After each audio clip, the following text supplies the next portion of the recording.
Manga-SMTN.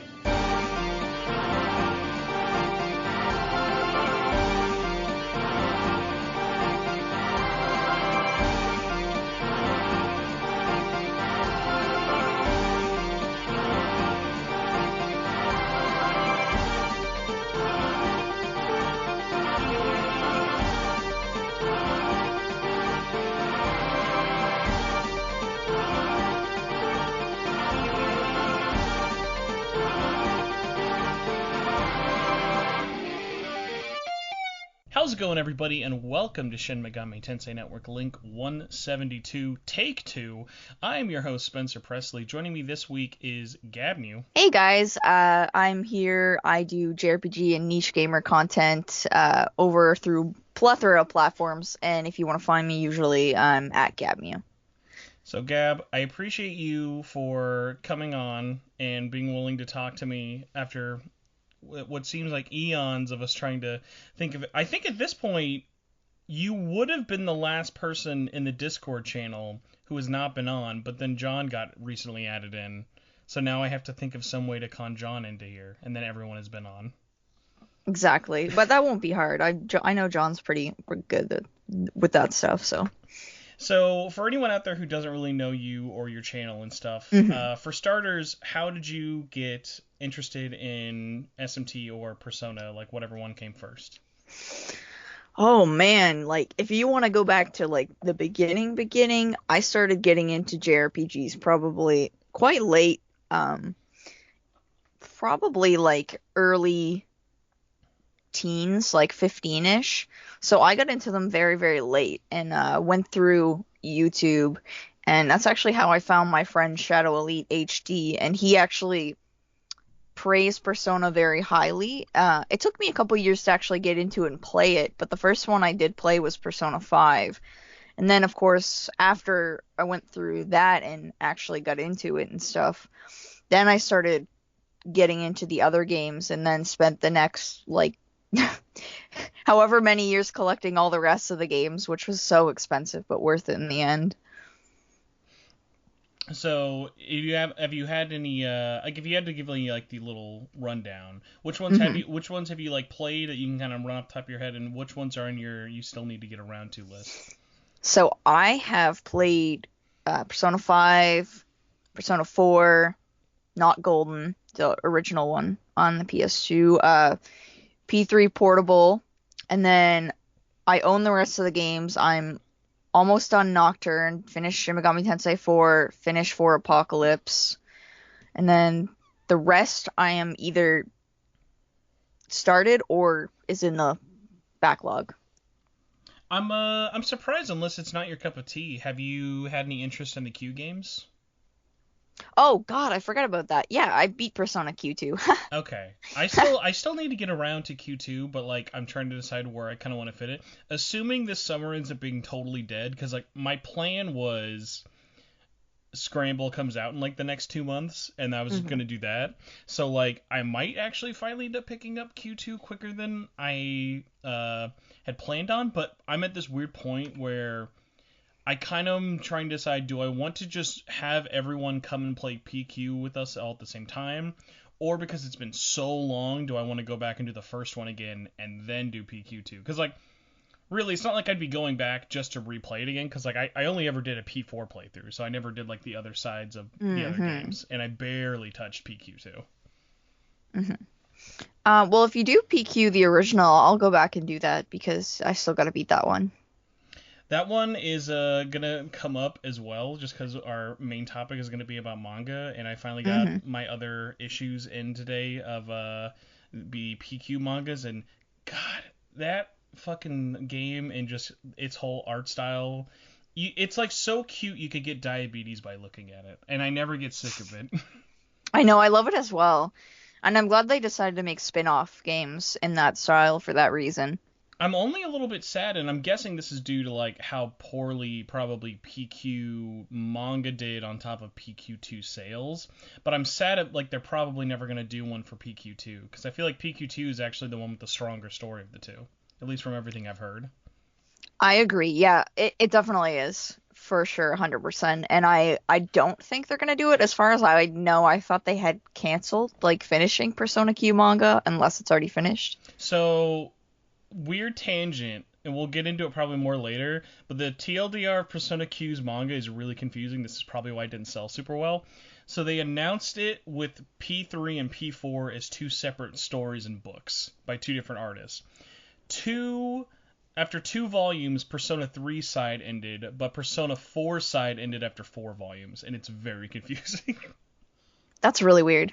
Yeah, the whole thing is like really really strange, but either way, without kind of getting into that for it, my next other question after hearing your history, how much bullying slash money am I gonna have to throw at you to make you play the proper version of Persona 4 Golden on a PlayStation Vita? Oh Lord. Um, I'm just like thinking of how much a Vita costs and how much the game costs, and then getting the Are the you saying memory card for it. you don't want to buy oh god, you know what's more depressing? If you wanted a physical copy of Persona 4 Golden right now, that costs more than a memory card for a Vita. That's how expensive that game's gotten. Yeah, yeah. Yeah, so I mean, like, maybe someday, but I don't know if I would ever buy that one physical for that reason that I'm just buying a console to play it.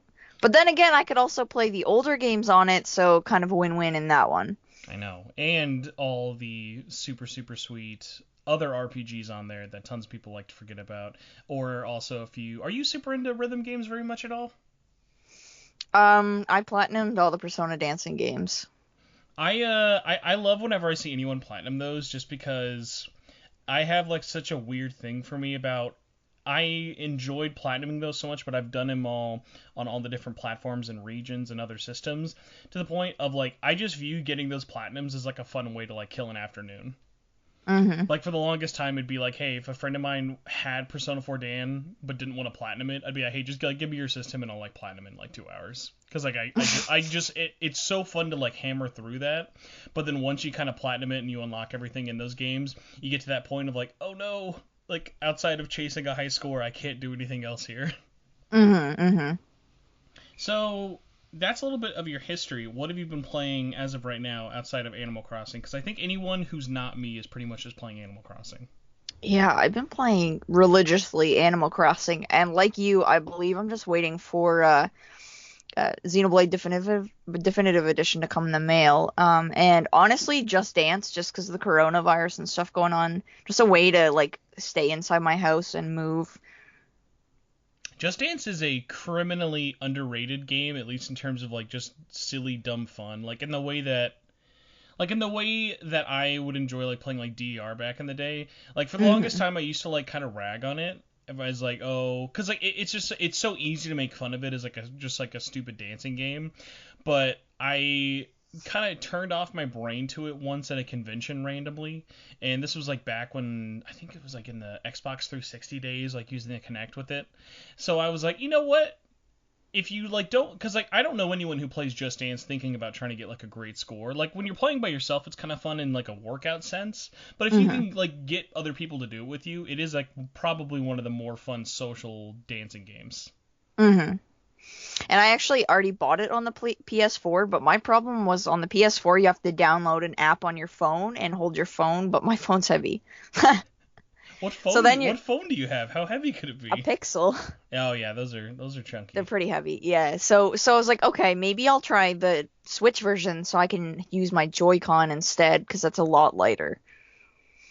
Yeah, the last Just Dance game I bought was 2017 when the Switch launched. Like that was one of the five Hmm. launch games. Literally the only reason I bought that was like when the Switch launched, I was like, you know what? I can collect every game that comes out physically on the Switch. That'll be very No, easy you and doable. can't. Oh, dude, I gave up on that after like a year. I don't even think I made it in a year. I think I made it like maybe 6 months into the system. I was like, oof, there's too much trash releasing on this system. I'm not buying all Yeah, this. you're like you would basically go broke out of your home trying to buy everything. And like, what would you have to show for it? Like, at least with Well, like, nothing. You'd be Guinness World Records. I own all of the games on the Nintendo Switch. there's like a really great image, but it is depressing. Of like, there's one guy who owns every Nintendo Wii game released physically, and like as a collector, I look at that and I don't like have envy. I just look at that guy and go, man, he doesn't enjoy like 90% of the games there. I agree, yeah. So outside of that, I gotta say, as like a little bit of a heads up, just because I'm gonna be like a total freaking shill for this game, because it kind of snuck up on me, and I want to give people a shout out because it's semi-Atlas related, even though they gave up on it like a really lonely dad.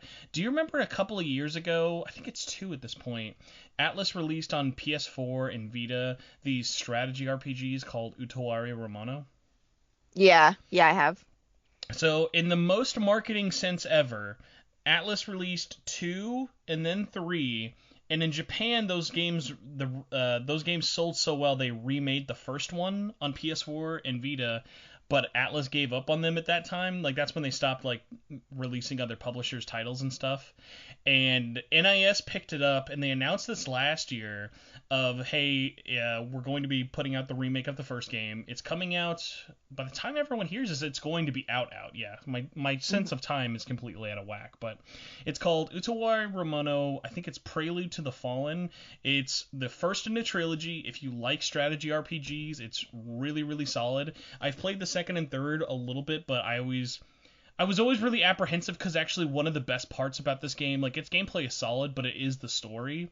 And like I have this weird mental thing of like, if I know it's a trilogy, I feel like kind of weird not playing in the beginning, you know? I agree, yeah. If it's a trilogy, I want to start from the very beginning and go back. But I guess in the sense of Persona 5, but I have heard of those games before and have looked into them.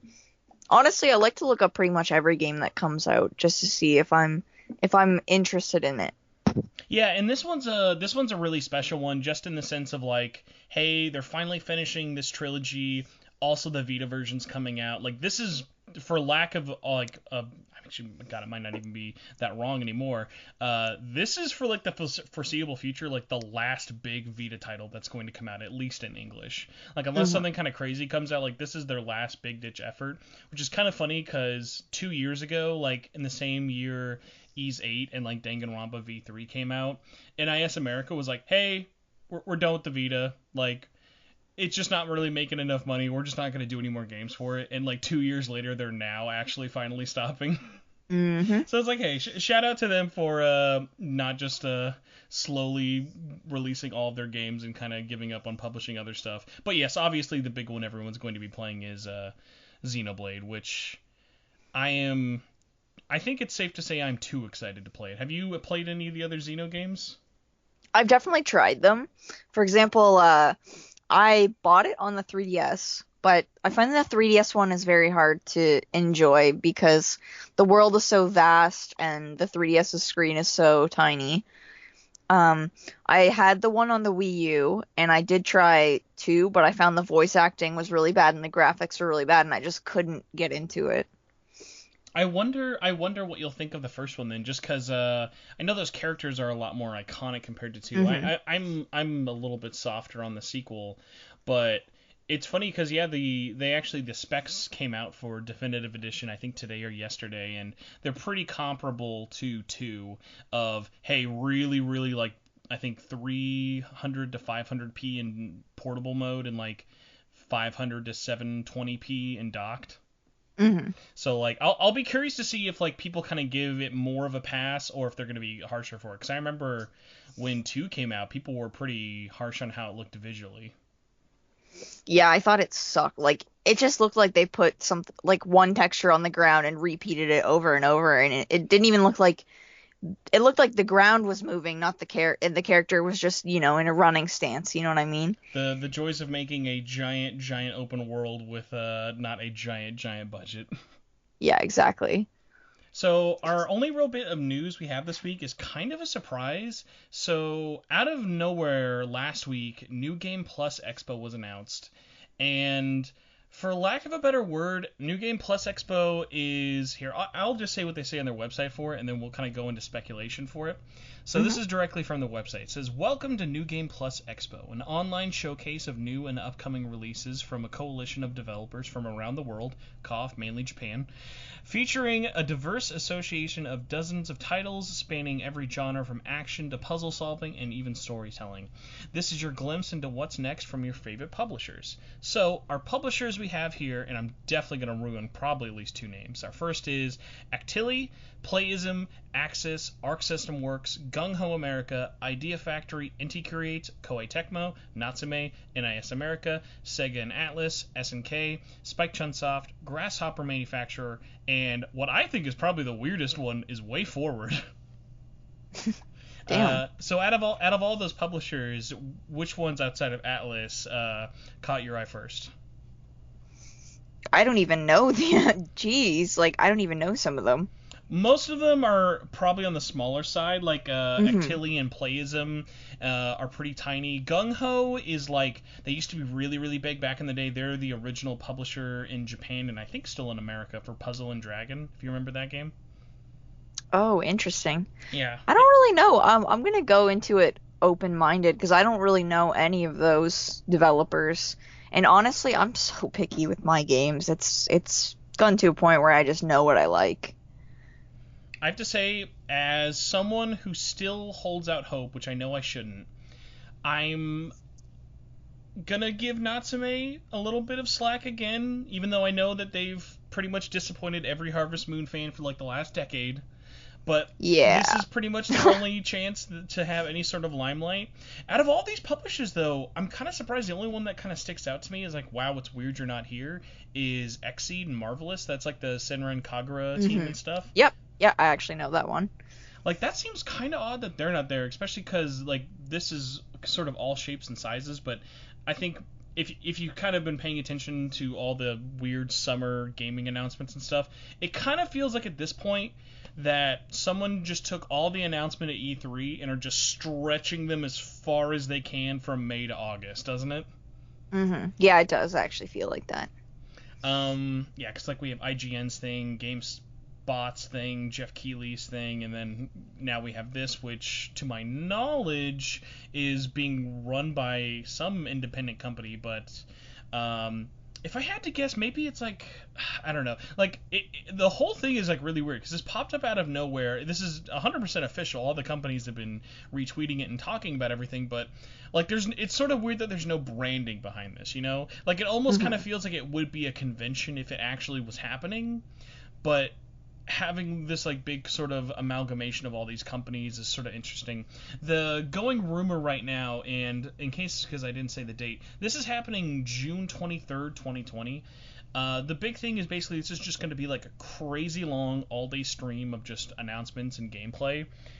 But unfortunately, as the internet tends to like to do, they have been throwing out rumors all over the place, and Sega and Atlas, for whatever reason, someone on 4chan, I think it was, made a quote-unquote leak post, and basically saying that every game under the sun was going to get shown and announced. They were going to show off P6, show off SMT5, show off Scramble, announce a whole bunch of things. Sega's going to come out and sacrifice Sonic on stage. It was a whole crazy, crazy mess of things, but I want to be a little bit more not skeptical, I would say, but give a little bit more of like realistic expectations. So for you yourself, if you were Atlas, like who would you want to, like, not who would you want, what do you think would be something fair but realistic for people to expect? I want to say at least one remake of some kind, because I feel like Atlas hasn't put out a remake or a remaster in a long time, other than like Royal, I guess. I was gonna say, sorry, it has to be Royal. Like it, yeah, but I mean, like Royal just feels like, it feels like Persona 5 was not that long ago to me. So Royal just feels like they just slapped a little extra content on there, patted it on the back, and sent it out. You know what I mean? Oh no, yeah, 100%. That was like one of our biggest criticisms of like, hey guys, like as great as Royal is, it nothing wiped away the fact that we played this game 3 years ago. Yeah, exactly. So I'd love to see them come out with a remaster for something, let's say like PS2 gen or older per se, rather than like, I don't know, Royal. Do you have like a dream remake, but like you think that would like really get you a lot more excited? Honestly, I would love to see like not like a remake, but I'd love to see them make a Persona Q style game, but on the Switch. Yeah, my biggest guess with Q for the longest time, just because unlike Strange Journey Redux, where that kind of released in a market that wasn't asking for it and also had a lot of core problems that fans like us didn't really super love, was Hmm. like Q didn't really have those problems. It was just pretty much universally viewed as like, hey, this is the better sequel.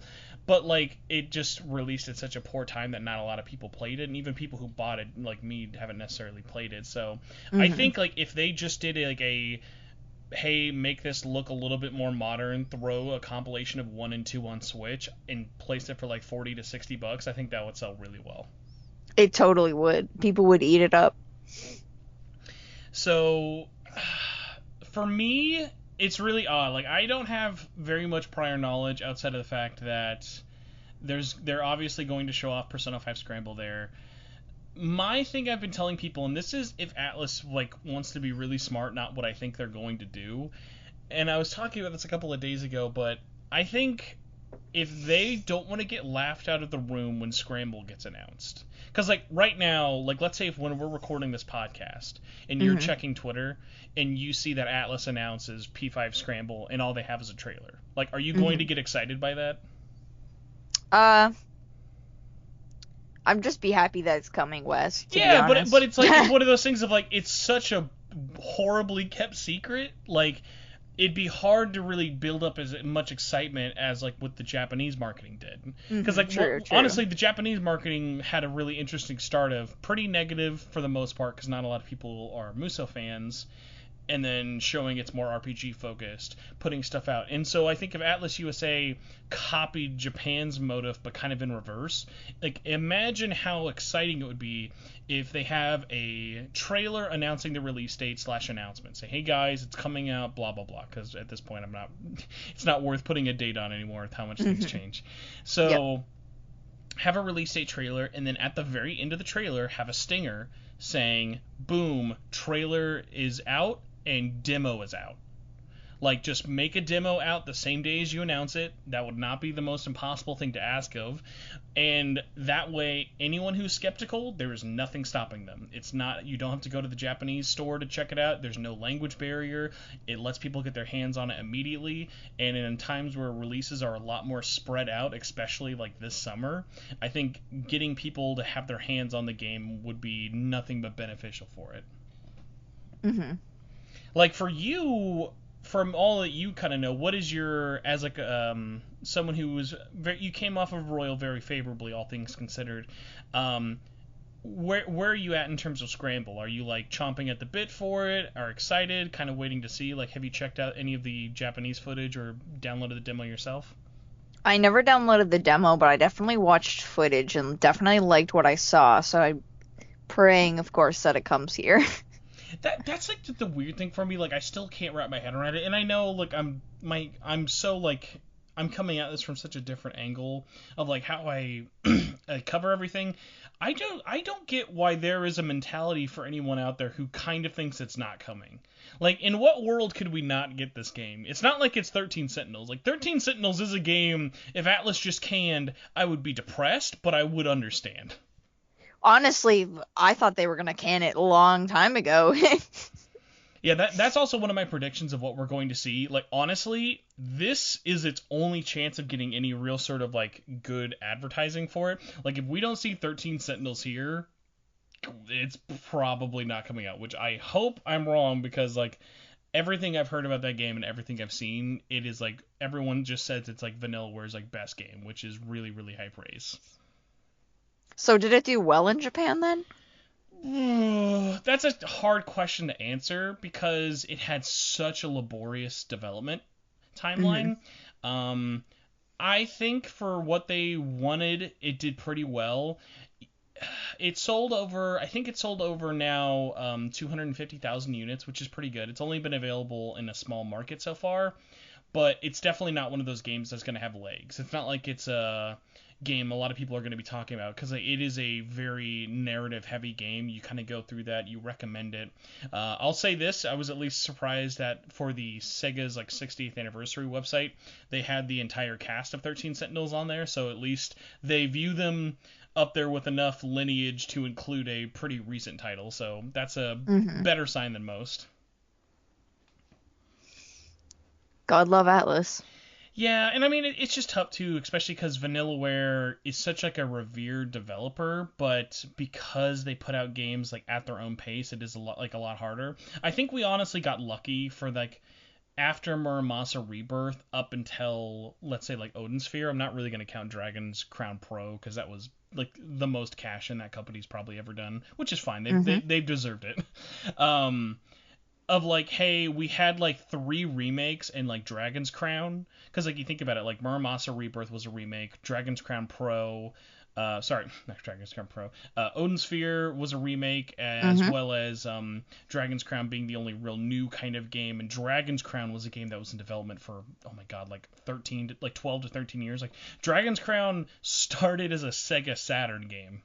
And oh it was my in god, development that long, like, and it was just like this crazy, like, that's why, like, I always find it so funny. People will be like, oh my god, can you believe how long SMT5 is taking to make? And I'm like, dude, are you a fan of like no other long running series?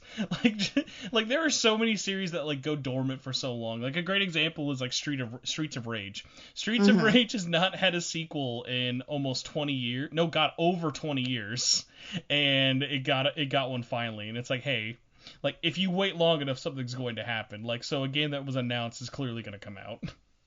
I gotta say though, I'm a little surprised though that none of the other kind of companies really stuck out to you. Are you not much of a Spike Chunsoft fan? not really. I find, yeah, not really. So Spike Chunsoft's in a weird position, I think, and they're in a weird position only in the sense of I think they've had a hard time finding games that have come close, and I don't even think any of them have, to Danganronpa's success. Because, like, as much as fans love games like AI, the Somnium Files, and whatnot, like, even the Zero Escape series, which was famously a very niche, like, trilogy that we basically had to beg into getting finished, those were more successful than AI. Oh god, it's like Zenki Zero or whatever, that like game from the Danganronpa team after the fact. Like titles like that just haven't really hit with audiences, and a really tiny part of me is worried that they might, especially because this is like an anniversary year, go back and do a Danganronpa 4. I feel like if they had to go back and touch that series, the only way I would allow it is if they committed to the crazy joke they made like 3 years ago of doing Ultra Despair Girls 2, which I know would probably upset a lot of people because that game's very controversial, but like if that's like the only way you went back to the world, like I'd be fine with it. But were you much of a Danganronpa fan at all? Yeah, I actually played all of the games. The third one being my least favorite, but I think that's everyone's least favorite. See, that's what I think you had pretty much like you were in Larue's like voice chat a couple days ago. I think you bailed out right as the V3 talk started. But like I was talking about this a little bit of see, it's funny you say that. You're not wrong. A lot of people don't like V3, but that's why it's like my favorite in the whole series. Like V3's ending is made to be I hate it or I love it, and they did that on purpose. It wasn't like it's just messed up, like. Yeah, but like that's like I love that a game is like that. That it's like I can understand someone like you thinking it's like your least favorite in the series, but like I bet by the time you beat it, you weren't like, wow, what a waste of my time. It was like, wow. No, exactly, yeah. It's just such a weird, polarizing experience and stuff. And it like, imagine how cheap that feeling is, like especially without getting into any spoilers of V3. Imagine V3's ending just basically being like, nah, JK, Danganronpa 4K is coming out next. That'd be crazy. Yeah, it's Danganronpa is one of those few series that I'm really, really glad has kind of stopped when they said it was going to stop. And like I mean really like that's kind of it. It is tough cuz like That's like telling Disney, hey Disney, stop making Star Wars, you know? Like that is Spike Chunsoft's moneymaker. Like no Mm-hmm. one's sitting back here saying, God, Spike Chunsoft, you really fucking killed it with Jump Force. Can you give us Jump Force 2? Like most of most of their games people don't like. And like I'm saying this as a Spike Chunsoft fan. Yeah, that game was just not it. Other little weird ones. I'll just give kind of a rapid fire for anything that's kind of notable. Are you much of a No More Heroes fan at all? Nah, not really. Does Shantae do anything for you? Nope. Anything fighting games? Not really, to be honest. How do you feel about the Disgaea series? Tried it once, didn't like it. Those are another one of like I appreciate those games and I like them and I own a couple of them. Those are those games that like if you hear someone's not into them, listen, you're not gonna win them over. It's like such a numbers crunchy RPG. It's like go for it, do your thing. Mm-hmm. What was another one I was gonna bring up? How do you feel about the Hyperdimension Neptunia games? Didn't try. I own a couple of them, but I don't really like them. Which ones do you have out of curiosity? I think it's like the first one, but I have it on PC, and I didn't like the way like the characters moved and stuff. So That's funny. yeah, You have and like the combat. you have like the best version of that game. Really? Yeah, the PC version is the Vita version, but with a little bit more like quality of life changes. So like Mm-hmm. the PS3 version is very rough. I remember playing because like those games like conceptually are really really great of like hey turn like the console wars into like anime girls, but like make it very self-aware. But Mm-hmm. yeah, that the first trilogy on PS3 were really really rough, and God bless Idea Factory for committing to just saying hey, our initial trilogy sucks. We're gonna remake all of them for PC and Vita, and they found a really really good resurgence with those games, and like they had a couple of interesting spin-offs as well. Like they have like idle games, they have strategy games, and like they even have like action games like Muso likes. But Mm-hmm.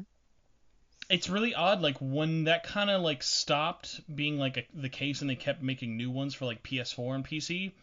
Like you don't really hear anyone talk about it. Like a good example would be look at the 2D, which like I'd be amazed if you even remember this. Like, do you know that I think it was last year or 2 years ago now, they released this game called Super Neptunia RPG. It's a 2D. Yep, I know that one. Yeah, like that's a really like interesting take. It wasn't even made by the main developers. It was made by this like Canadian dev, and it's like even when they do something super super different, like their fan base just kind of seemed to not like stop caring because like those characters are still really popular, but like what they're doing now just like doesn't really resonate with anyone, and I kind of wonder why. Yeah, I don't know. Maybe they're out of touch with their fan base right now. It's a tough one as well because like the series has been around long enough, and it's like it's not like it's going to have gotten any kind of bigger or like more craziness with it. But yeah, something about I think honestly what it might be is they may have been kind of slow to following their audience. Like a good example is has for as long as that series has been around, only I think 2 of their games are on Switch. Like Yeah. they committed really hard to PS4, where I think a lot of people who are into those sort of RPGs, like if you're like a big enough franchise, like hey, guess what? If you're a Final Fantasy fan or if you're like an Atlas fan, you're gonna follow them around on whatever platform you're on. Like something as niche as like Idea Factory titles, probably not as much. Mm-hmm. The only other one that's kind of interesting to stand out besides Arc System Works, I think it's pretty easy to say that hey, they're just gonna show Guilty Gear. Inti Creates is like a weird company of when they're great, I love them. Like I love their like stuff they've done like Mega Man 9 and 10, Azure Striker Gunvolt. But they're also the same company who does stuff like Mighty Number 9, so very hit or miss in terms of what they kind of do. And they're another one of like I don't know, like I can't think of anything they could announce that would like get people like super hyped. So I wonder if this is going to be one of those things of like I think if you're looking at this list of all the publishers, it's really easy to pick one and get really excited. But like I worry if this is just going to be one super long live stream. Like imagine because like you're probably interested in this. Is it safe to say just through like the Sega Atlas side? Pretty much, yeah. And generally, I just like to watch watch game shows to see what they have to offer, honestly. Yeah, like I worry if like do you think like people are going to get bored if this is just like an 8-hour live stream of just we're gonna go publisher by publisher and just like show all Yeah, this stuff? people will definitely like. Honestly, I have to admit, I only watch the developers I really like. I can't sit there and take them all. You don't wanna take like a 40-minute deep dive into why this year's Harvest Moon is definitely not worse than Story of Seasons. See, but okay, listen. See, but this one's a remake or whatever. Oh, you're right, because what is it? Of the oh god, was it the Friends of PS? Mineral Town. Is that the PS2 one, right? I thought Friends of Mineral Town was on the Game Boy. GBA. GBA, yeah. Okay, I dipped out on Let Harvest me Moon in and out let me throughout just many check. times for it, but yeah, the one other Harvest Moon fan listening will get very mad if we don't have that. Yeah, it was GBA. Yep. So hopefully that's the case, but man, I gotta be real. I kind of sometimes wonder how Natsume stays in business because like I can't think of a game they've put out where people like are happy about how it turned out. You're right. None of them. Let's see though. So that was pretty much it for news, and our major topic I brought you on for today was about Manga. Persona in SMT manga. Although I put like SMT in little audio only air quotes because the only SMT manga that's actually had SMT on it is I think Japanese? no Con, which was that Tokyo Pop released one where we only got Yes, like yeah, two yeah, yeah, for. yeah, yeah. I've heard that name before. There's Con, and then yeah. Then isn't there like Strange Journey and stuff like that as well? But No, it's there just is, but like in English for whatever reason they never want to throw on SMT there. Like the Devil Survivor series for whatever reason is Mhm. just called Devil Survivor. Like they don't have SMT Yeah. on there, which is kind of odd. But for this one, I'd just be kind of curious because I've been a really, really, really big fan of manga. Oh my god. Since like 2004 almost, I think. How did you get into whether it be reading or collecting manga yourself? Oh, this is going way, way back. Okay, so I was about, I think, 11 or 12 when I found this magazine called Shojo Beat. Now, Shojo Beat existed probably, it was a long time ago, probably 10 or 11 years ago. Now, See, that's funny you Shojo say that Beat, because like you're probably on the opposite end of me. Of like, mhm. did you start with the really thick magazines they'd sell at like Okay, newsstands? so this is what I'm getting to. So Shojo Beat was actually the girl version of Shonen Jump that Yeah, used to exist, but Shojo Beat, shortly after I subscribed to it, actually got like canceled or whatever. But that's how I originally got into like Lolita fashion, manga, like Japanese culture. That's what originally started and peaked it. That's how I learned about like Hatsune Miku, and yeah, that's where it all starts from. I will have you know, by the way, Shojo Beat is still a brand that Viz uses. Really? That's kind Yeah, of cool. if you go and like look like some of their stuff, where I'm actually on their website right now, like they have stuff for Akira, Make Her Move. Yes, it's dark, it's illuminating. Like, hey, if you like Shoujo Beat looking manga, those are still coming out under that brand name, amazingly. See, But but that was when I was like 11 or 12 and like into girly manga, where it was all about falling in love, the bad boys.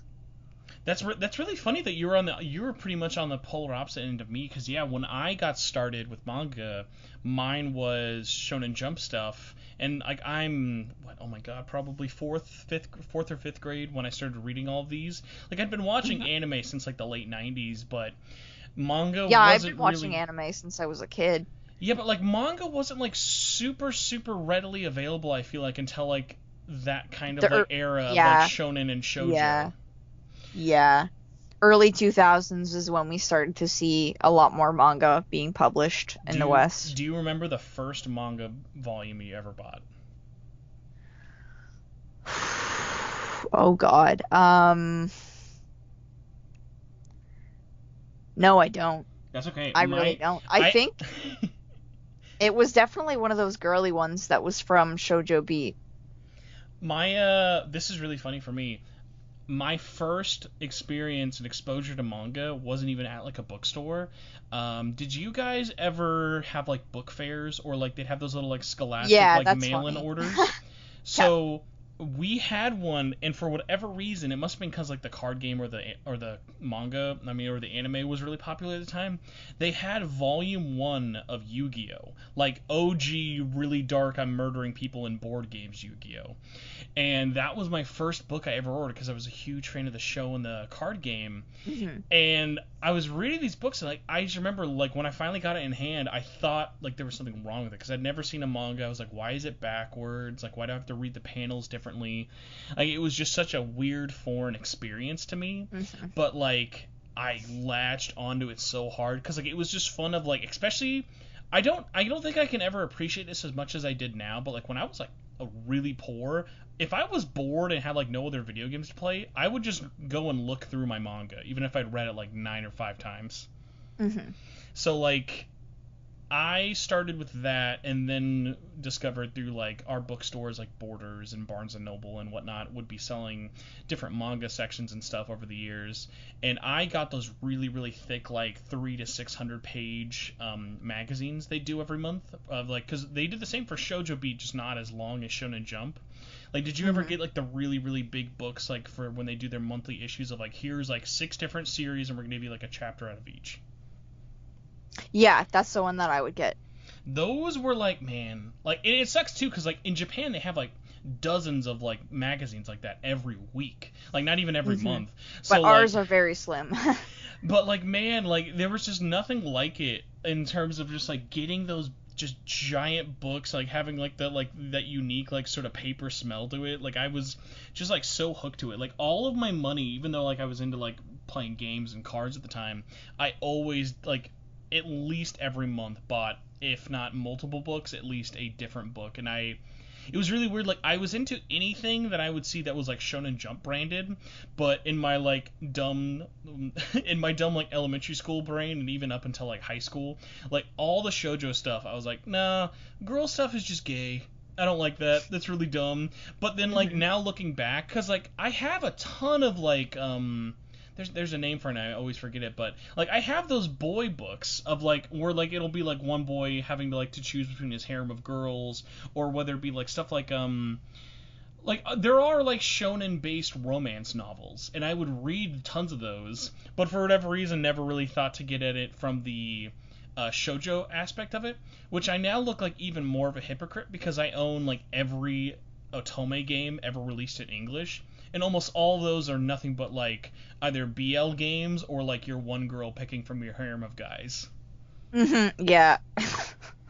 So it's if me from like 16 years ago saw half of my Vita collection just being like shoujo looking like games, I would probably be very confused. Yeah, if I was a kid and I walked into my room today and was looking through the games, I probably would be like, I don't like any of this. Do you have like any series that like really like stood out for you, like when reading? Like I have like such a cursory knowledge of like shoujo books from back then. Like even I don't even think this like counts as like a shoujo book, but like the big one I always remember everybody reading was like Fruit Basket was like the one every girl read Fruit Basket. No, I didn't read Fruit Basket. I can't recall the names of them, but I can recall just like certain things I read being like really weird, or the sexual overtones like as a kid being really weird. So, did you get very much into collecting, and did it ever like kind of dip, and like how much like actual physical books do you still have today? I actually got rid of a lot of them and only condensed my collection to being like Persona and Megaten related manga, unfortunately. I used to have a bunch. The only series I really had like the full series of was Madoka Magica, because I really loved that series probably for like 3 or 4 years. How do we classify Madoka?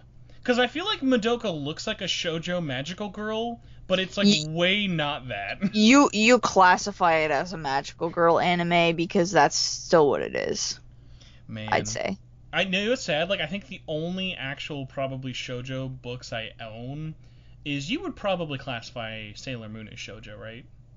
Yeah, I'd say it's shoujo. Yeah. Like that's probably like the only one I have for it, as I'm like wearing my super super fake fan tuxedo master right now. I legit, like, as a kid, like, I don't know why I was like so close-minded to some stuff of like, if it looks like it's for girls, I think it's dumb. So like now that like I've grown up and I'll be like, oh yeah, I love all things Sailor Moon, or like I love like Powerpuff Girls, or I love like different like girl-focused shows like that, or like no, like like if you just like give it, because like I never knew a girl growing up who would look at boy shows and be like, Naruto's stupid. It's got too many penises in that show.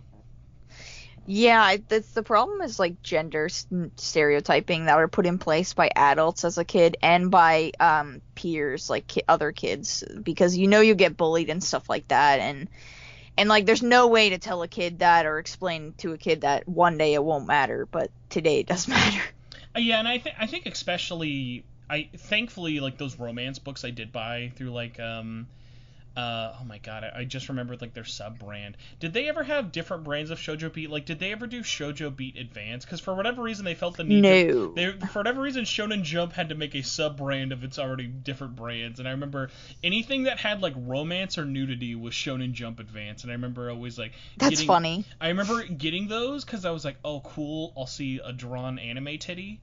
But then like actually getting really into like some of these like stories that like I'm just gonna like be crying reading or whatever in class, and it was like I wouldn't like I got like I would get so many looks because I would always just bring them to school and they were like, hey, I'm just gonna read this in class kind of thing. And it was like, for at least for me, I was like immediately like a attention magnet of, because like they're always like usually a very colorful like bright covers and stuff. Like it would almost kind of act like a conversation starter even if the person wasn't into manga, and I was kind of like that. So, yeah, I think there was a few times in high school that I actually did bring manga to class, but it wasn't really popular. Like no one really noticed, I think. Did you I'm trying to think. Did you have a reason for your purge, or was it mainly just like, holy crap, these take up a lot of space? Yeah, it was basically like I don't read these anymore. They take up a lot of space. Like there was a whole bunch of different reasons. I can probably list off a few. Just give me a second here. Kimi ni Toriki was one that I got from Shojo Beat. If you ever heard of that. So that was one. And then I'm trying to think of what the other one was. It totally just left my mind as I Googled this one. Oh man, I'm looking at it right now. I forgot all about, like, I'm looking at the cover of the very first Shojo Beat magazine. On the cover, I don't know why I didn't remember this one, because I did read a little bit of this, was Nana. Forgot about Nana. Yeah, I had that. Oh my god, this is great. Yeah. Oh, this brings back memories looking at the covers. I actually got rid of these as well. Vampire Knight was one of the first animes I ever got into. See, so what's so funny is I've collected so many different things over the years, whether it be like cards, magazines, books, and games and CDs. Like, I had a really big purge when I had to move a lot of my, just everything. And I had to get to a point where I was like, because for probably almost 20 plus years, every magazine I ever owned, I kept. And that takes up a lot of space. That's insane. Yes. So I eventually ended up doing a huge purge because I was subscribed to like at least one point like 5 to 6 different magazines like every month I'd be getting different issues for. Because I'm just a really big fan of like print media. So I dumped a lot of those where I could. I kept the issues I really wanted, whether they be sentimental or just looked cool. But I just can't ever imagine doing that with like manga. And I don't know why, like if it's just like the presentation or like the fact that like there were a lot more money than like a magazine. So like for me, the idea of like getting rid of that would just be like super, super hard, but there's probably also like the hoardery side in my brain. Yeah, see, the problem I have is like my mom is very much so like that. She's like, "Oh, what if you want it someday? Like what if I'm just like, no, get rid of it. Purge, purge, purge." Like I don't want to keep a lot of stuff. See, that's my problem is a lot of things now are becoming digital. So my whole thing is trying to minimalize the things I actually do own. And cuz I don't need a lot, right? Like if I want to read manga, realistically, I can just read it online. I don't need a physical copy. But the whole reason I ended up collecting, again, manga was the Mega 10/Persona side of it. Yeah, which, like, for the longest time, outside of Tokyo Pop doing those 2 issues, like, they never even finished the whole series of Con, like, we never got anything, which I thought was so odd, because like those series are so ripe, and like there are all these different publishers, and we really weren't getting anything. I think probably the first one was Devil Survivor 1, because I remember around 2015 or 2016, and I'll look it up to be exact, but there was like this era of like bam, bam, bam, bam, bam, like you're getting series, and then it went quiet up until recently with P5 when Viz picked it up. But like we got Devil Survivor, so that was 8 volumes of that. We got Persona Q, we got Persona 4, we got Persona 3 through Udon, and it was all these different publishers picking it up, which is like great because there's all these series and things that like we've never really gotten legally for the longest time. And especially as someone who was covering it for the podcast, it was so fun to like really get excited about these books. And I kind of hope that they haven't like kind of burned themselves out for it, just because of they were so excited and they were so loud about all these different series, but there are so many manga that like haven't seen the light of day. And like the big one for me that I'm going to champion until it finally happens is the manga for Ultimax. Like Ultimax is like such a great idea for a story, but its visual novel and presentation and just the whole way it goes about that, it's really obtuse. It's really not very conducive to telling a good story. It's a lot of exposition that's needlessly like over-explained and undershown, whereas like the manga is such its own thing. You don't even need to play Arena, because basically the whole point of the manga is, hey, guess what? This is Sho's story. He's a new character. We're going to make it all about him. Also, weird little tangent I have to say, because I was trying to find what the last issue of Shojo Beat was. Oh, sorry, you cut off a little bit there. Oh, no, you're good. I was looking this up, and I just had to say it so I could finally click out of it. The last issue of Shojo Beat was also Nana, because I guess they wanted to be really poetic. But to be more sad, Shojo Beat only lasted for 4 years. It ended in 2009. It started in 2005. How messed up is that? Yep. But yeah, so Ultimax has been like my big like dream project for like what's kind of wanted to come over here. Out of all the Japanese ones that you've kind of seen, have any of them really stuck out to you of like, man, how has this not come out over here in English yet? Not really. Honestly, like I said before, I'm just happy to get anything released here. Yeah, we're in such like a weird market of like the manga boom definitely died, but there is still enough people that it's worth it for them to keep doing stuff like this. But it's just tough because it's like I feel like in the mid 2000s, yes, Naruto and One Piece and Bleach were crazy huge, and they were probably a large majority of the sales. Mm-hmm. Whereas like nowadays, if it's like, hey, if you're not Attack on Titan, or if you're not One Punch Man, or if you're not My Hero Academia, that's 90% of all the sales, you know? Yeah. So stuff like that kind of makes me a little bit worried. Not like worried in a sense of like, oh, there's a problem with the manga industry. More so in the sense of, I think all of these kind of like manga would be a great example of stuff like, hey, realistically, we're probably not getting SMT if anytime soon. So, like, if we could get the manga for if or something like that, that would be really, really cool. I agree. Yeah, that would be so cool, because that would spring back. The community would have something online to play together that isn't like a mobile game, you know, a way for us to reconnect and, you know, all go back to an older generation. Mm-hmm. For ones that although I know some people have already done it. Yeah, and like the fan translations community is always going to be there, just because there will always be those people who do not want to wait for stuff to get put out, which I understand. I used to live my life on Scanlation websites every week, having to wait for them to pop back up. I don't really do that as much anymore. I'm definitely a lot more of like, I don't mind waiting for something to come out in like volume form. I can't even think of the last time like I went online to like read a story. Do you like follow any series like that dedicatedly now? The only one not really when I started to was like Kimetsu no Yaiba, so Demon Slayer. So I started to, but I'm not caught up completely. I'm probably about halfway through it.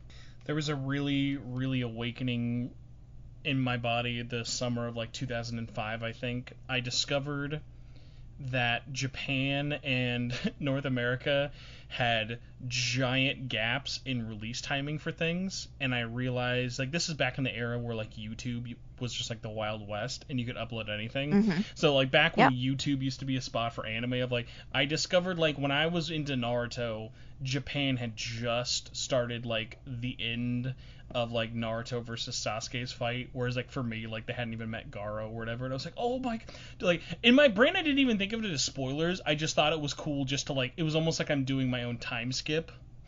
Whereas, like, now, thankfully, that's, like, way, way, way less of a case, whereas, like, there are these, like, I cannot imagine what it was like being, like, the 1 or 2 translators for, like, hey, guy who does One Piece, you know how you used to do, like, 1 volume every nine months? We need you to do 3 every month now.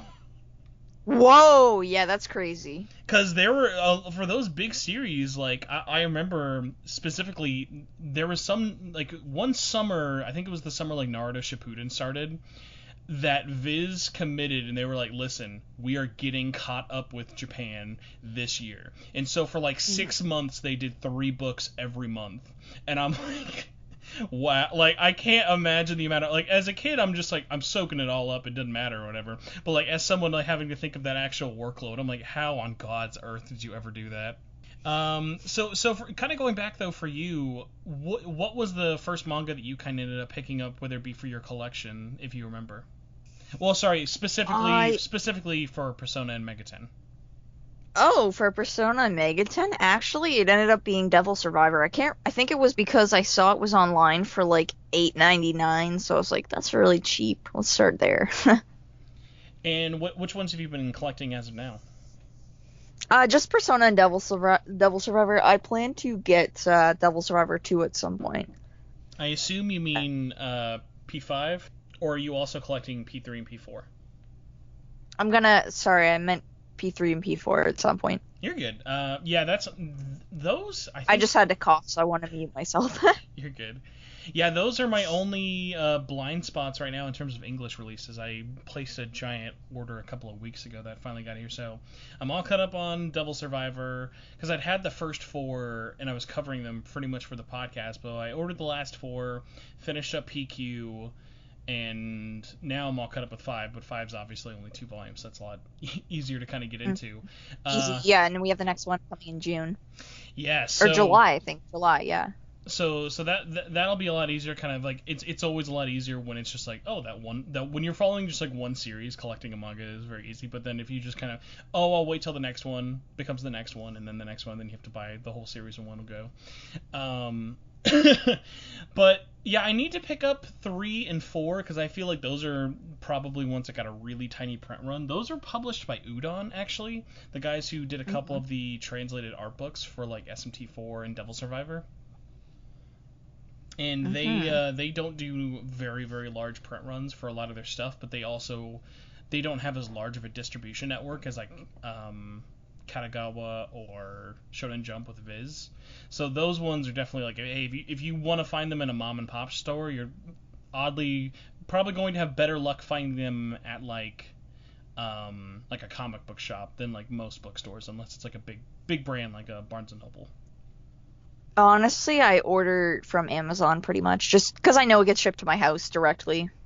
And definitely doesn't help that nowadays we don't really have an option. Like at least for me, like even though stuff is opening up where I am now, like there are no bookstores that are open. Well, actually, I'm gonna say this. I'm very proud of this where I live. Where I live, we actually only have 1 active case, but we had been without any cases for probably almost 2 weeks straight. Because I live in a secluded area, kind of. It's way out there. We are doing like pickups, so if I wanted to, in theory, I could probably go get manga from the store, but it'd be pickup, and honestly, I don't care that much. So, kind of going up into the most recent one, and one of the big reasons I wanted to get you on here is because you're the only other person I know right now, at least I talk to actively, that's reading the P5 manga adaptation.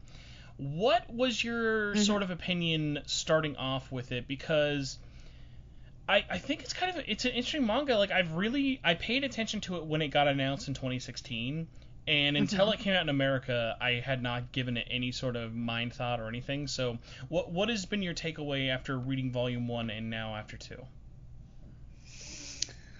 Well, of course, like, condensing a game into, like, 100-hour RPG into a book is always hard. But I kind of like the way they've paced it so far, if that makes sense. Like, I don't feel like it's going too fast or too slow. I feel like it's explaining things at like a proper rate.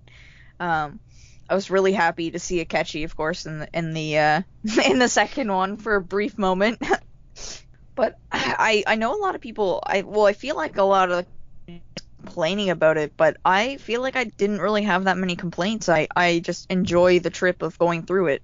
Yeah, for me it was a really odd case of, and I said this on my review of the first one, of I was legitimately just ignoring this release because I personally, and I think a couple other people, have problems with the art style of, like, the cover specifically. Like, the cover turned me off for Volume 1 to the point of, like, if this is indicative of what the whole series looks like, I don't want to have to, like, I just, the art was, like, enough of one of those things of, hey, I don't need to reread this series for, like, the 4th time and experience this art if it looks like this. Mm-hmm. But for whatever reason, and the same thing kind of goes to 2. I like the cover of 2 a lot more than 1, but the manga's artist, oh god, I had his name up for a second. Hisato Murasaki? Yes. His art style translates fantastically into just, like, normal into black and white. Yeah. Oh my god, I agree. Like, it's stunning. And he's done a lot of good stuff. Like, I really enjoy seeing the actual, like, demons in the panels because I found we don't see, like, enough of that portrayed in a different art style.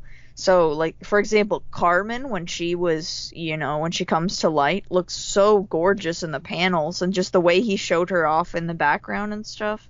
Yeah, the detail that he really puts into his work is truly, truly great. And I'm looking at the covers, all of them out, like, in Japan they're up to Volume 6.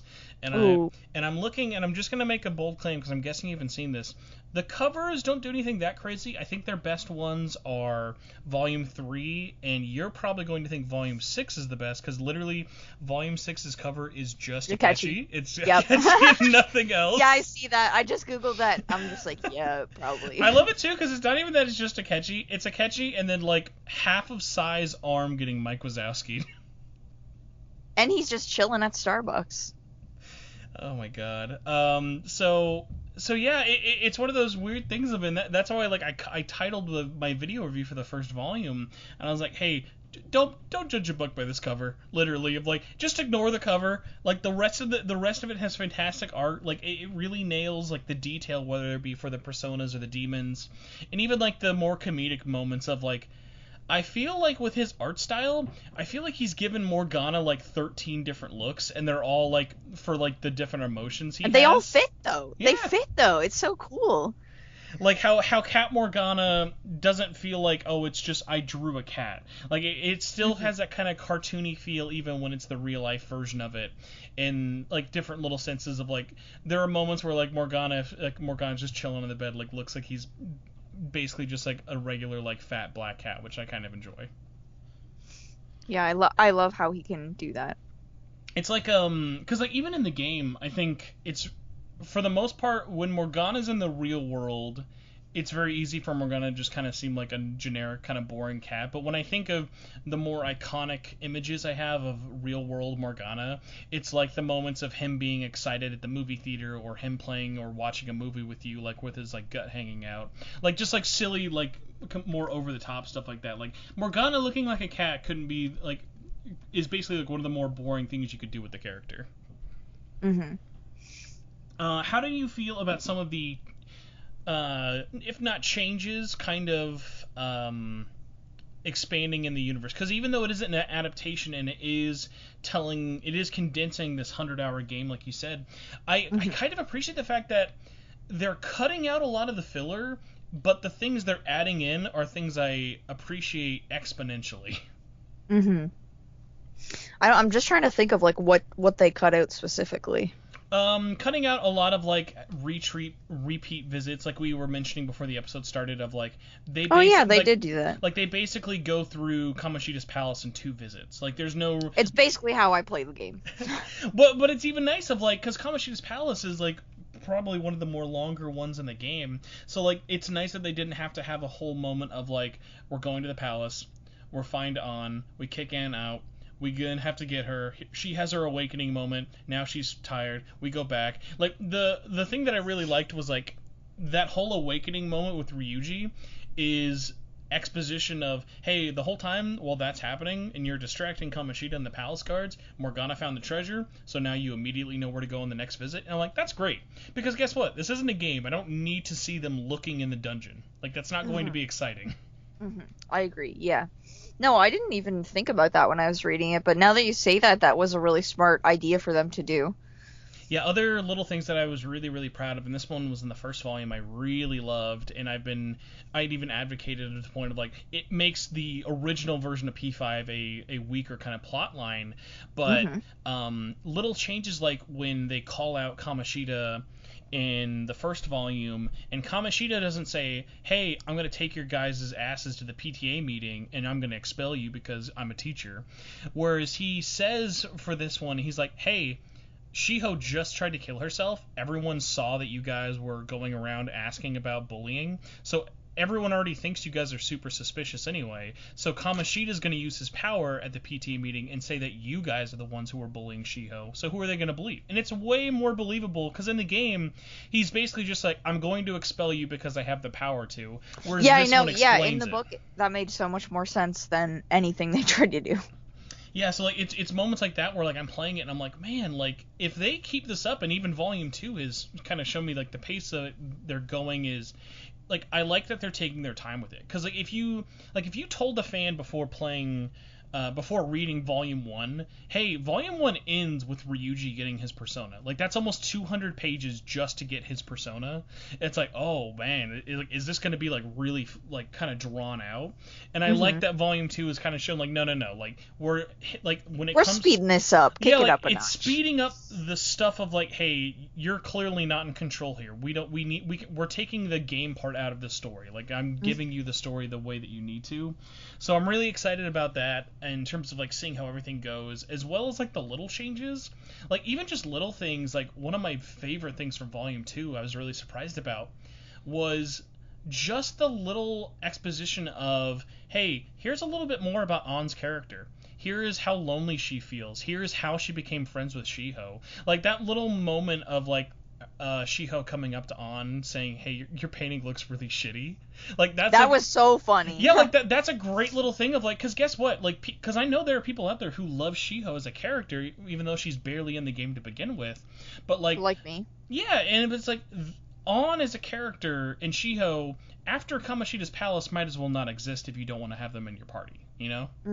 So like having those moments before they're kind of thrown away for plot's sake is really, really appreciative. But I have to say, and I was a little bit surprised by this just because, like I said, I hadn't been paying attention to the story. If they can keep up this quality for the P5 manga, there's a chance that this is actually going to be the best way to experience this whole story, because I didn't know this. But did you know that last year the artist has started incorporating in Maruki and Kasumi? No. Yeah, I didn't notice so that. Kasumi and Maruki are now introduced, I think after it's volume 5 or 6. After Kanashiro's palace, Kasumi and Maruki are brought into the school. So it's still pretty early on. Like, you're not even, like, you're barely even at the... I wondered if they were going to do that, so it's kind of cool to know that they are implementing them. Yeah, and I think it's really nice because, like, the artist has been taking his time with it. Like, he's only at volume 7 now, and he's been doing this for 3.5 years. So, like, it's nice that they're not, like, rushing it to finale. And I know, like, P3 and P4 were the same way of, like, P4 and I think P3... ended like 2 years ago in Japan, and those games have been out forever. So I appreciate them not kind of feeling like they have to slapdash it together really quickly, because like think about it, like if they can keep expanding on the world, cutting out the parts that obviously we don't really need to see as it's just a story, and incorporate that whole third semester from Royal at the end, Like, that would be such a strong way to, like, compose that story. Because, like, Mhm. obviously, if you have, like, complaints with some of the core elements of Persona 5, like, yes, the stuff is still there. Like, the villains you're going against are still the same villains, but at least from what we've seen so far with stuff like Kamoshida, they're more fleshed out in either a more believable sense or in a sense where everything feels a little bit more justified. Exactly, yeah. So, like, yeah, I'm very, very excited for the future of the series, which is... I thought, for me, as someone who is already in less than a month blown through all of P5 and then went immediately into Royal, I was like, man, there's no way I'm going to like this manga. Like, this manga had everything going against it. Like, I'm re-experiencing this story for the third time. I'm like, how good could it really be? And, like, now it's probably, like, one of my most, like, anticipated series for, like, a long time. I will say this, I'm in the opposite sense of, I've never seen the P5 anime, and I know how bad it is just from what everyone's kind of told me and the stuff I've seen. And that one, I'm like, I'll wait till I'm really out of my P5 mindset. Like, I'm in no hurry to watch that anime. Mm-hmm. But Do you... Oh, sorry. So did you not enjoy the Persona 5 animation? No, this is the thing. I've seen the Daybreakers OVA, and when the series started, I hadn't beaten the game, so I was like, so what's the point in me... Like, what's the point in me watching the anime? I'd rather play the game first. Because a lot of people I found didn't enjoy the anime and criticized it a lot, and I'm sure when you watch it, you'll see exactly why. So I'll be interested to see what your view of it is. Yeah, my plan is probably whenever, maybe like a year or so from now, like sometime next year, or God knows how much I'm gonna have to keep busy with this year. But like whenever there's like a really slow time and I've played through a lot of games, I've kind of gotten more away from my playthrough of Royal. I want to check out the animation, just in the sense of like I have nothing like there's nothing in my body that says I don't want to watch it. I'm just in no hurry to. And because like that fandom was so lukewarm to its reception, like there's no like my whole time and like being a part of SMTN, I've never once had someone who's like, Spencer, you gotta watch this anime. It's so good. Like everyone's kind of like, yeah, it sucked. Sorry. Yeah. That's pretty much how everyone feels. But I'm also a weirdo, and like my favorite like anything anime like is Golden, and most people also hate Golden, so who knows? I liked it, but that's just me. But see, I'm just happy to experience it, you know. Yeah, someone like you, that's a great example of like, hey, I don't have a Vita, so I can experience the new additions to the story this way. So let's see though. We have some manga-ish related questions / just questions in general. Our first one comes from Twitter. This is by Bots with 3 Z's. He says, honestly, I've always wondered if any of the manga ever chosen to make a canon love interest. I've read through some of the forums that say their insert lover's girl or whatever is the canon romance novel. Not that I'm complaining, but but there's also not much photos to prove it. That's kind of an interesting point, and something that's come up a little bit with some of the medium. How do you feel about whether they be spin-offs, adaptations like the manga or the anime? Do you like when they pick a canon love interest, or do you like when they just kind of, I'm just gonna go with everybody because that's the vaguest answer possible? I kind of like when they pick someone because that way they can actually add a romance option into the anime or into the story, in that sense. But in a broad sense, I don't really care because I mean I understand people are just gonna fight about it online regardless. I appreciate, like, because like I know they're never gonna take like a hard stance of like there's never going to be anything with P4 that's like, and he ended with Yukiko, you know, like there'll always be like, because it almost feels like every game like some girl is more of a love interest than anything. Like you could say, I always thought it was the lover's arcana that was trying to tell you like who the lover should be in that game, but then people would argue that that's not how it is, you know. Yeah, like the best case I've seen it is kind of going back to Scramble, of hey, if you're not gonna pick a side, at least kind of like pair up in the story with moments. So like in Scramble you see On and Ryuji a lot, and you see with Joker, Makoto likes to team up with him or be very touchy with him. So kind of continue on and stuff like that. Like obviously it's nothing, not saying anything explosive, but it's just like in the sense of like, hey, these two characters tend to be around each other a lot. Like even in a more friendship orientated way with Morgana and Haru, or Futaba and Yusuke. Exactly, yeah. Next. It's good to know, so at least they carry on the character interactions, because that's something I always had a problem with in Persona 5 OGs. Yeah, and I mean, they're always going to kind of have that problem in the sense of, like, hey, they're really bad at, like, making your choices matter, at least in any sort of deep way, and especially it kind of goes double for romance. That's why, like, I think the longer you play games like Persona, like, every time, especially if you're going for multiple girlfriends or whatever, like, there's that moment of, like, hey, this is a big deal, you're her boyfriend now. It's like, you laugh at it, because it's like, no, it's not. It's like, you're all friends again after finding out that you've been banging every girl in the group. It doesn't really matter. Next question comes from Fletch, who says, how do you feel about Rokuro Saito being relegated to a spin-off manga, spin-off Persona manga instead of his own manga book, him doing P5 Mementos missions instead of the actual P5 manga? So this artist, whose name I definitely butchered, did the Ultimax manga and has recently been in the fun Twitter drama. It's really funny. It's like he's been involved in it without him actually doing anything. This is the mangaka I'm talking about was the one who got in that tracing / referencing debacle on Twitter.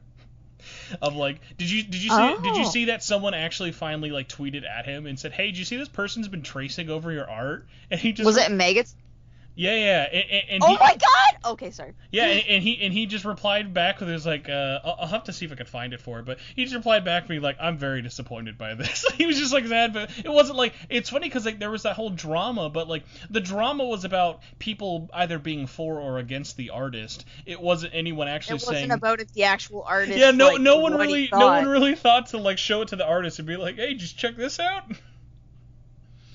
Because yeah, he said something about it a couple days ago. Because he's always on Twitter promoting his stuff, but he doesn't always. Oh, God, see, it's even more sad. See, so someone tweeted at him and said, "Your art has been stolen. The criminal is Megaton Raid. Please look." And it showed the Kasumi GIF. And his only response was just, "Oh, ... sad emoji." It was like, man, I feel bad for him. Like, but because he has nothing to do with it. He's just putting his art out there, and God bless him, because he does really, really great art for it. But yeah, going back to how do I feel about him being relegated to the spinoff? I'd say go for it, because for someone like him, while I'm sure he would have knocked it out of the park with the manga, I think, as he's shown with Ultimax, he really thrives when there's not like a hard canon story. Like if you look at the Ultimax manga, he's not taking that story beat by beat. He's making it his own. So for people who don't know, the spin-off manga we're talking about is called the Memento Missions. And they're basically what-if stories of like what happened in the world of Persona 5. So his creativity is a lot more expanded in terms of what he can do. So like I'm more for it in terms of that. Of like, for someone like that, to have more of a blank canvas has to be a lot more liberating than when adapting something has to be like. So yeah, the only other part of his question he was asking is, how would you rank all of the Persona mangas that you've read so far? Oh. God damn it, I only read Persona 5, so I guess Persona 5 wins. There you go. Sorry, Devil Survivor. You don't even get on the list. You have to have well, the I mean, moniker. He said if it's Persona specific, then yeah. P5. I don't know. I like the Persona 5 manga more so far. Yeah, it's alright. Next question is going to be a little bit of a rapid fire one, so you ready?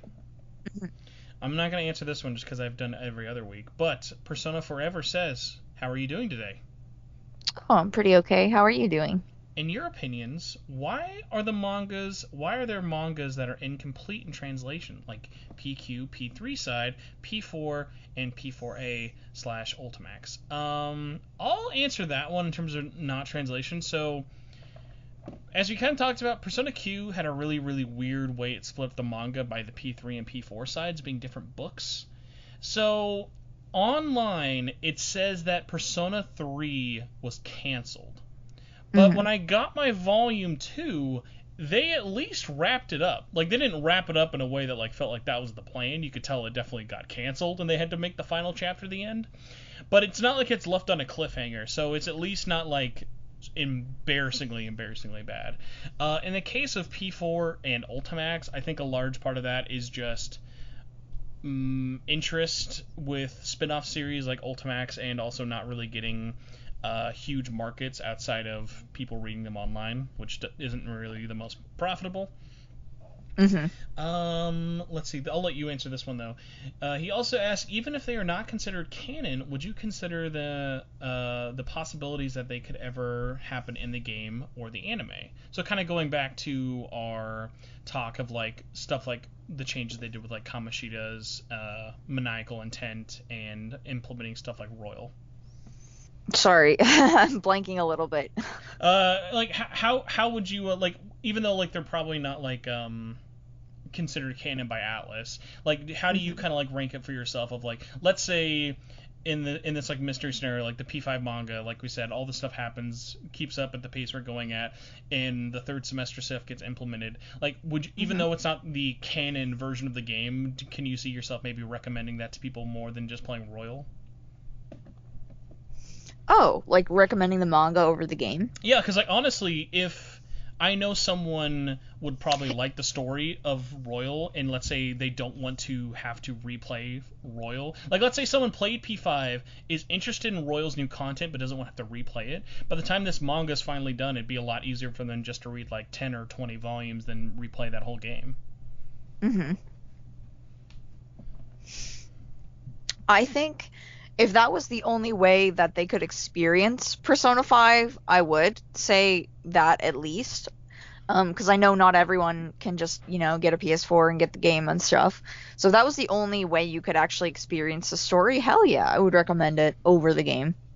I'm trying to think if I have hot takes in terms of ways to experience stuff. Oh, I got a perfect one. This isn't actually necessarily manga related. Actually, it kind of is.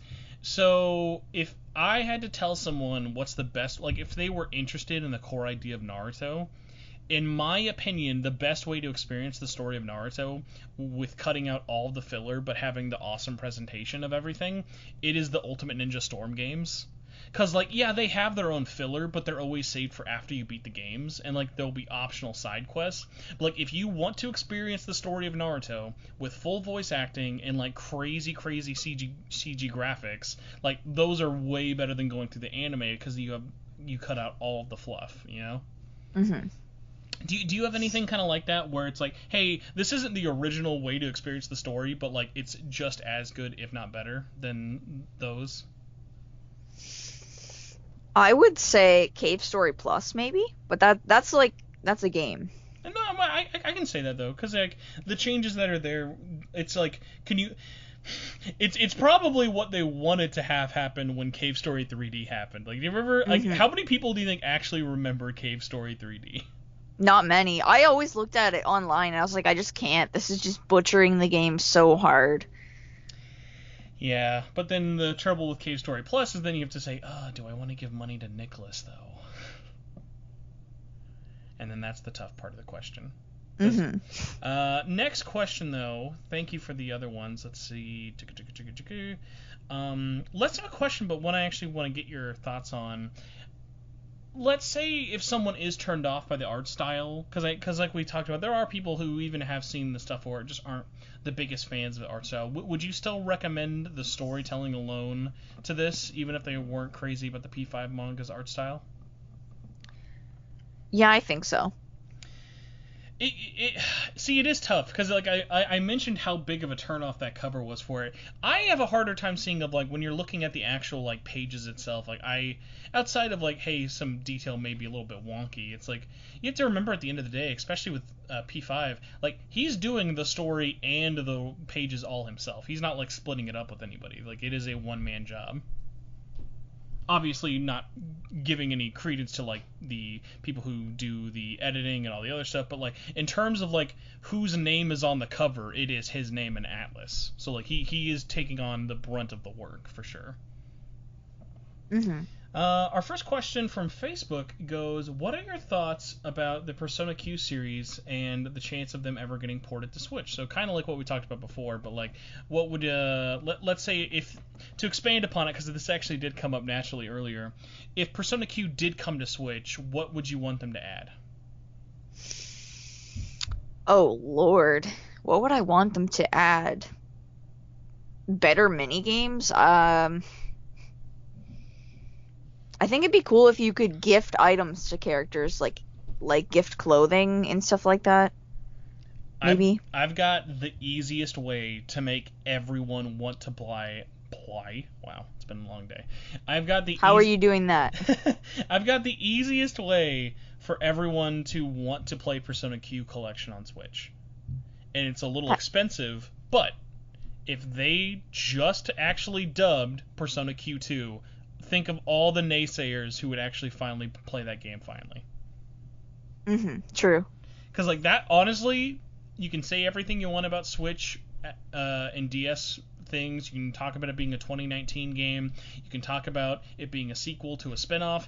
I've always been in the fence of the only thing that Atlas really did to shoot that game in the foot was not dubbing it, because its whole appeal as a crossover is all of those characters. Because like, yeah, like a good example is like you love characters like Akechi. I love Yusuke. I don't love Japanese Yusuke. I love Yuri Lowenthal as Yusuke. Sorry, Yosuke. Jesus, I did that 2 weeks in a row. Poor Yusuke. I mean, I love Yusuke as well. I will do terrible things to Matthew Mercer if I ever get to see him again in person. But like, do you see what I mean? It's like, when we're thinking of these characters, like, we're not just thinking of them as like the blank slate of the character. Like, when I'm reading the P5 manga, I'm reading them in their English voice actor's voice. I'm not reading them as like this nebulous entity. Let's see. Next question, though, comes from Stephen Yip, who says, have you finished playing Persona Q? You said you had. Which playthrough did you start with for your first one?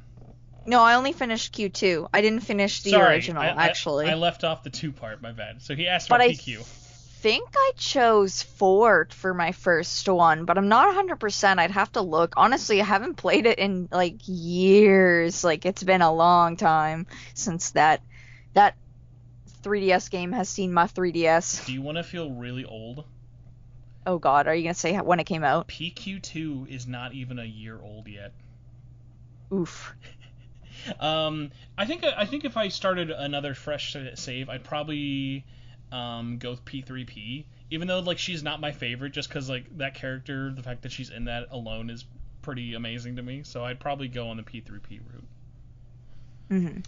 Let's see his other one. He says, I'm struggling to finish the game. There were so many characters that I felt like it was a grind to get everyone leveled. Also, something about the gameplay makes me not like it as much as Persona Q1. Can't put my finger on it. That said, though, he does an off-topic thing to wanted to say.